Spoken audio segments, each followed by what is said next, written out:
দিনাজপুরে এক সপ্তাহের ব্যবধানে সব ধরনের চালের দাম কেজিতে বেড়েছে ৩ থেকে ৫ টাকা। আকস্মিক দাম বৃদ্ধিতে চাল কিনতে হিমশিম খাচ্ছেন ক্রেতারা। চালের দাম বৃদ্ধির জন্য ব্যবসায়ীরা দুষছেন মিল মালিকদের। আর মিল মালিকরা বলছেন, বাজারে ধানের সরবরাহ কমে যাওয়ায় বেড়েছে চালের দাম। দিনাজপুর থেকে ফারুক হোসেনের পাঠানো রিপোর্ট। চাল নিয়ে চালবাজি। নতুন আমন ধানের মৌসুম শুরুতেই অস্থিতিশীল চালের বাজার। খাদ্য ভাণ্ডার নামে খ্যাত দিনাজপুর থেকে দেশের মোট চাহিদার প্রায় ৩৫% চাল সরবরাহ হয় বিভিন্ন জেলায়। দিনাজপুরের প্রধান চালের বাজার বাহাদুর বাজার সহ বিভিন্ন হাট বাজারে চালের দামে ঊর্ধ্বগতি।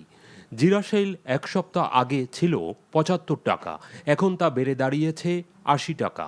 নাজিরশাইল ৮০ টাকা থেকে বেড়ে বিক্রি হচ্ছে ৮৪ টাকায়।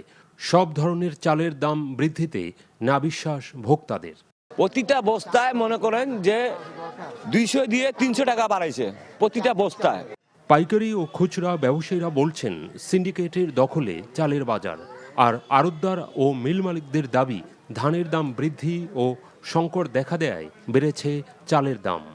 এখানে কোনো সিন্ডিকেটও নাই, আর এখানে আওয়ামী লীগ, বিএনপি, জাতীয় পার্টি, জামাত কেউ নেই।